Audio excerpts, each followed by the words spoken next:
after those very useful remarks, I would like to also call upon the director of Center for Human Rights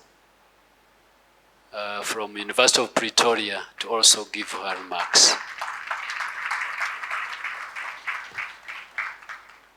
Honorable Chief Justice and representatives of governments and states, the Prosecutor General, the Vice Chancellor, the Chair of the Rwanda Commission, the Rwanda Human Rights Commission, I beg your indulgence to stand on the protocols that have already been established. I am very honored to be here this evening. It's a very tough act to follow, the flag presentation and the play, the entertainment. It's a very tough act to follow. I don't know how to keep you awake because it has been very good so far. But maybe just in a few minutes, speaking on behalf of the center, to just take this moment to say once again, greetings from the Center for Human Rights, from the University of Pretoria in South Africa. It is indeed a great pleasure for us to share this platform with you, to see you in this room, to see this occasion finally come to fruition. Putting together this moot court takes a lot of time and a lot of resources, as has been said before. So for us, this is really a moment of joy, a moment of celebration, and also accomplishment. Even before we know how the week is going, we are already happy that we are already here.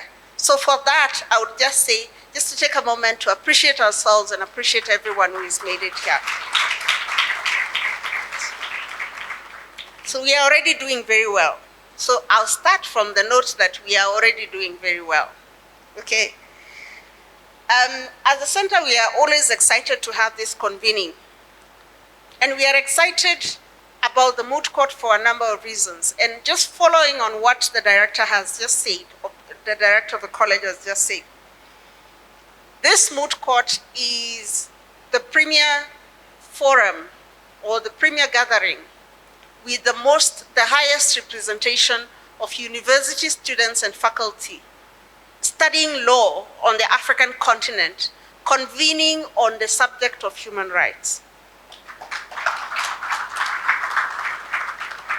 This is the 33rd edition, so we have been doing this for 33 years.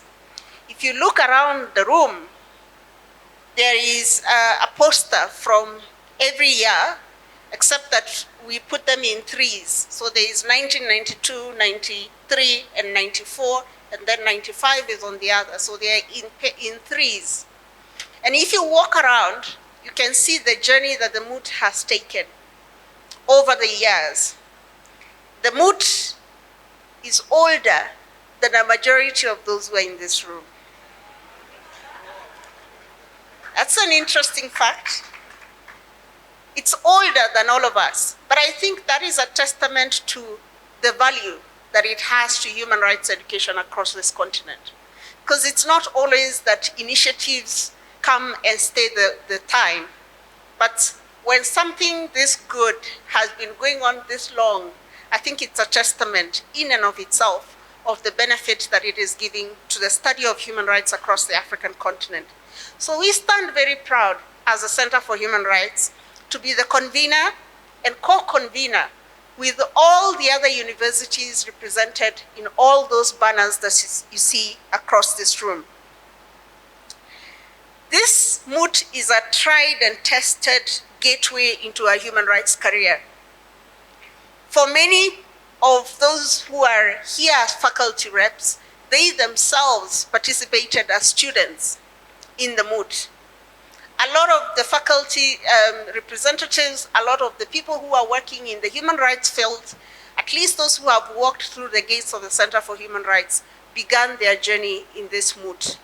So we stand also in great reverence of what role this Moot has in shaping the human rights field, career, discourse, profession across this African continent. We have seen the transformational value of this Moot, especially not just in academia, where for most of us, for some of us, I'll just speak about myself briefly, but for those of us, when we began, human rights was a peripheral study amongst the other things that we studied.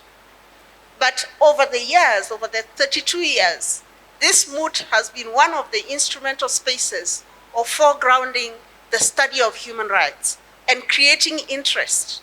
And more students, even in schools where human rights is now offered as an option, are actually opting to take it because it has started to make sense. This is one of the most effective tools of human rights education. And so we are very, very proud. And because I said I'm going to speak about myself, and I'm here, and I'm hogging the mic, so I can speak about myself. I began, or not really began, but became inducted into the human rights work through this Moot. I did, now you're going to know my age. But I did the Moot in Addis Ababa. That was 2005, 6, right?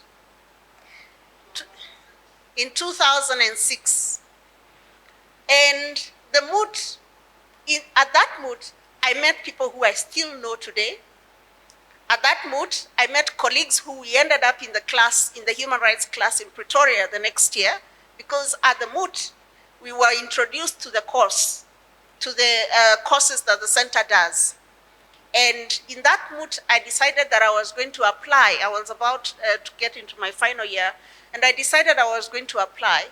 The next year, I wasn't eligible because I had not yet graduated. And the following year, I applied, and against all odds, I got in. And that changed the trajectory of my career for life. I moved from corporate law. Hello, corporate lawyers. I know all of us want to become corporate lawyers so that we can make money. And I found myself here. And I found myself at the foot of fulfillment. Because this is about people. And this is about the lived realities of people on a daily basis. And I cannot be more grateful for the opportunity that the Moot had to change the trajectory of my career. We hope to get a few things out of this Moot. It's 1 week, it's intense.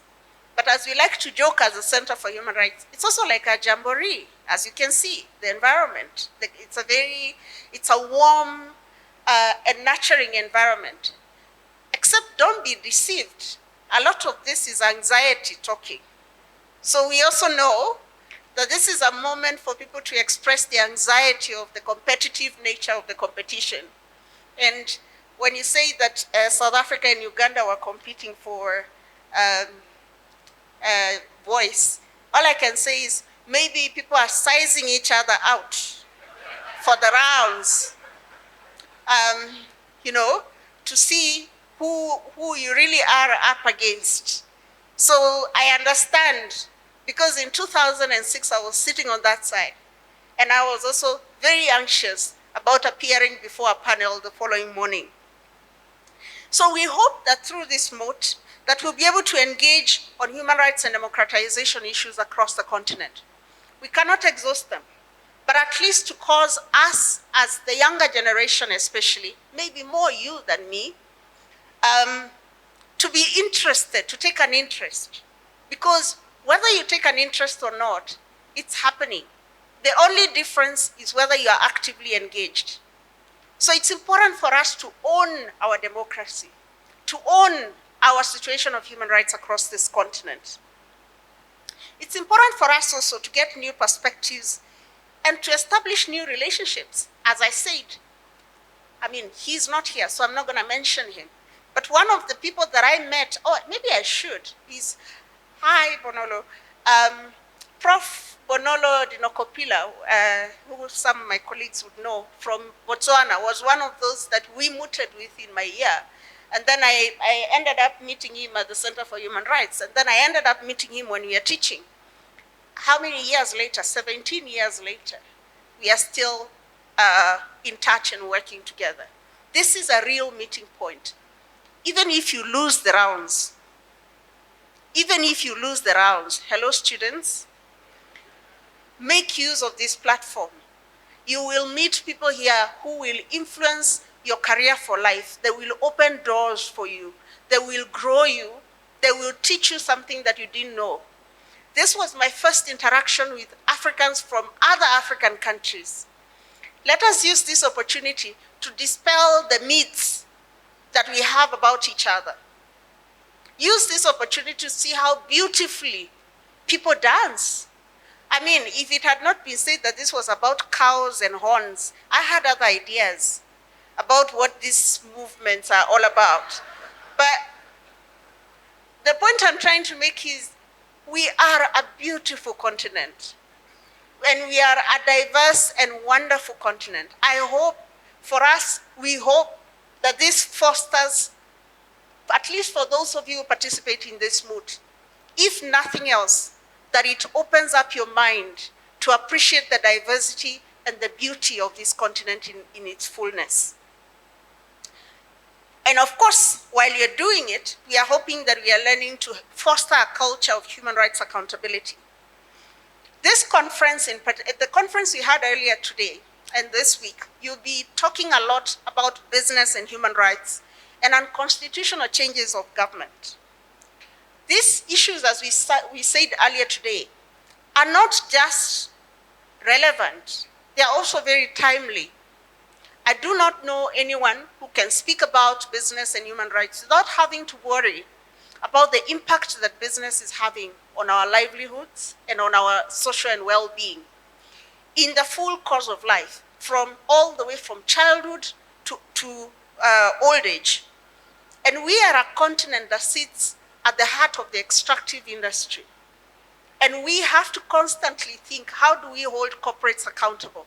And how can the resources of Africa benefit the people of Africa and further our cause for the protection of human rights? So we are glad to have this conversation with you. Well, for unconstitutional changes of government, let me leave that to the students to discuss during the moot court, because we already started to unpack some of that during the conference this morning. I say this in a particular context. I don't know how many of you are following the events in Kenya. Are you? How many of us are following the events in Kenya lately? The events related to political activism, the newfound political activism of the so-called Gen Z. How, right, okay. There are Kenyans in the room. The reason I put this forward is because our politics is changing and our democracy is changing. And the things that we have always thought worked may not continue to work in the next few or in the short future. So in my view, I think this is also an opportunity for us to rethink the culture and related ethos that affect every aspect of human rights, to reflect keenly on what is ahead in terms of how will governance and democracy change to reflect our growing reality. We are the youngest continent in the world. We are the youngest. Africa has a population, more than 50% of Africans are below the age of 18. By 2050, it is projected that every 1 in 4 people in the world will be either African or of African descent. 2050 is very close. It's just 25 years away. We have to think very keenly what we are contributing to the globe as a region, because we no longer have a choice about it. Because in fact, whether we like it or not, we will be the most influential force by the year 2050. So it gladdens me to see an interest amongst us, and especially amongst the students, to adopt a culture that fosters accountability and that prioritizes the dignity of human beings in accordance with human rights. I speak on behalf of the Center for Human Rights, the Faculty of Law at the University of Pretoria, and the University of Pretoria overall, to say that we are very, very grateful to have you all here and the opportunity to share with you this platform and this week, that we are also very, very grateful to the University of Rwanda. Thank you for being very gracious hosts. So far, yes, it has been a lot more stress-free, and we are trusting that the rest of the week will also be as fantastic as this. And no pressure, but really from the depths of our hearts, and while we appreciate the many smiles, and we said it's a land of smiles and opportunities for many things, and also smiles. But on top of that, you have been very gracious. And I think it's something that we associate with being Rwandese. The grace with which you have handled things, the grace with which you are handling this relationship, we are very, very grateful. And we are looking forward to a future of interaction. So briefly, for the students, you will have an opportunity at the end of this week to know the center even more and to know the things that we do. We say at the center that the only choice you have is to come to the center. Once you come to the center, you do not have a choice to leave. The only choice you have is to start the relationship. But once you start the relationship, we are in this together for a long time to come, right? So you have now been inducted to the family of the Center for Human Rights. We are everywhere, we are many, we love each other, and we work very hard. But we also want to see you come and join us and join the University of Pretoria. And because the representative of the Republic of South Africa is here, let me say also come and join us, the hospitality in South Africa, so you can enjoy the fullness of being African. I am excited and looking forward to seeing all of you and to engaging with what we have to offer collectively. Thank you very much.